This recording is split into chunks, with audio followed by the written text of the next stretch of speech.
What we are looking at here is the FAA Drone Zone website, which I'm going to go through step by step here in a second. But what you're seeing here now are two registration options. We're being asked to choose either non-recreational Part 107 registration or recreational flyer drone registration. We've already covered the distinction between recreational and non-recreational flying in a prior lesson, but there are a couple of registration-specific points that I would like to make.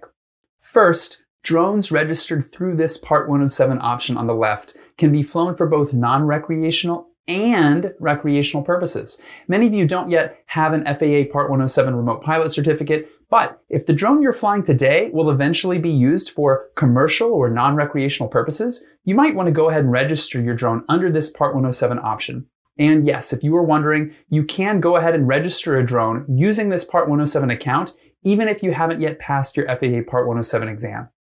The second point I'd like to make is that drones registered under this recreational flyer account cannot be flown for Part 107 operations for non-recreational purposes. So if you're ready to put a stake in the ground and plan to only fly recreationally, then choose recreational flyer account. But if there's a chance that the drone you're registering would be used for commercial purposes, I would go ahead and register it using the Part 107 account. All right, I'm behind the computer again, and we are on the FAA Drone Zone website. The first thing I'd like to say, and it's good that we're getting an official notification up here, is that this is the only place you want to be when it comes to registering your drone. Unfortunately, there are some misleading third-party websites out there that offer drone registration services for a greater fee. And the FAA Drone Zone website is the only official place to register your drone. So if you're seeing this screen, you are in the right place. And I'm going to start by walking through the process for registering a drone. I will click the Create Account link. I can do that here. I can also scroll down and click this button. And this first part is pretty straightforward. We're just punching in our name, our email, and we are creating a password. So give me a few moments to do that, and then I will click the Create Account button and show you what happens next.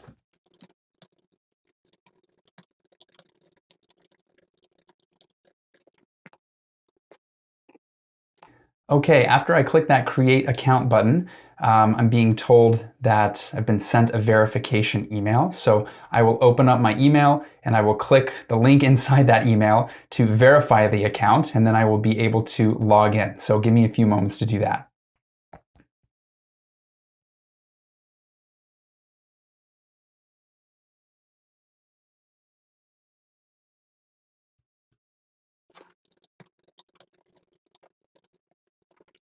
All right, my account has been verified and I'm back on the login screen. So punched in my email address and password and I'm going to log in.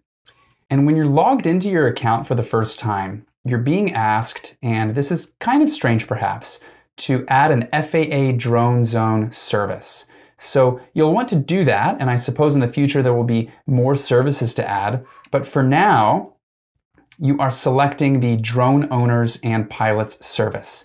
And you actually have to click that. It'll highlight in this color, and then you'll click Add Service. And then you'll go back down here and you'll click here to launch your dashboard. And this actually opens up a new window or tab here. And looky here, we are back on this account type screen that we saw before.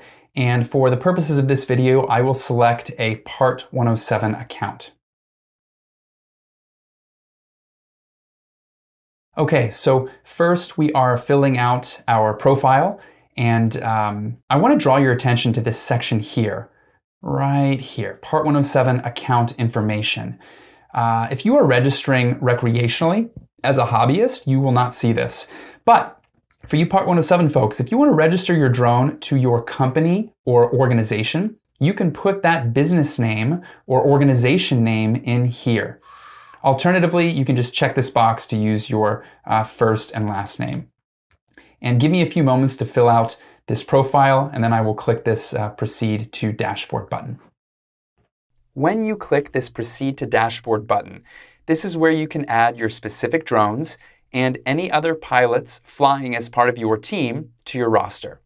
So let's click this Manage Inventory button and click Add Device to add a drone. First, you're being asked whether or not your drone broadcasts FAA remote ID information. And in case you're not familiar, just a quick primer. Remote ID, it's like a digital license plate that sends out your drone's location when you're flying it. More often than not, you'll select yes here because remote ID is required in most cases if you're flying a drone that requires registration.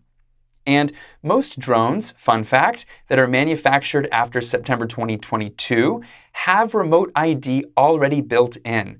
But if you'd like to check whether or not your specific drone model has built-in remote ID capabilities, you can search for it on the FAA's UAS Declaration of Compliance website.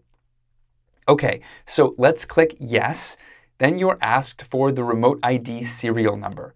Each drone is a little different, but as an example, if you're flying a DJI drone, hop into your DJI Fly app and click the 3 dots in the top right to open up your settings. Then click About and scroll down and you will see your aircraft serial number. On most DJI drones, the aircraft serial number is the same as the remote ID serial number. Okay, so you punch that number in, click Validate, and then click Add Device. It's automatically going to pull in the drone manufacturer and model. Then the FAA asks us to come up with a nickname for our drone. You can leave this blank, or perhaps you're weird like me and you have pet names for each of your drones. So you can put something like Betty or Henry, or you can come up with something else. It's really up to you. This is not a required field. So I'll click Add Device, and I'm getting a notice that a device has been added to my shopping cart. I'm going to click on Done, and we can see that we have one drone. If we had a fleet, multiple systems that we wanted to get registered, we could keep adding devices, but I'm going to go ahead and click Checkout. I'm going to acknowledge these terms and then click Next. And one thing I want to say here before finishing the checkout process is that when you're registering a drone under Part 107, so non-recreational drone registration, each drone needs its own registration number. That's why you're seeing this shopping cart here. It's $5 for each drone you will be registering. However, if you're registering your drone as a recreational flyer, so just for fun, you'll pay $5 for one registration number. And that same number can be used on any of your recreational drone models. So that's one of the big differences between recreational and non-recreational drone registration. So you'll follow this checkout process. You're being asked to acknowledge those FAA requirements, and then you're just entering in your payment information. It's that easy. You can always log back into your account to add new models as you expand your fleet of drones over time.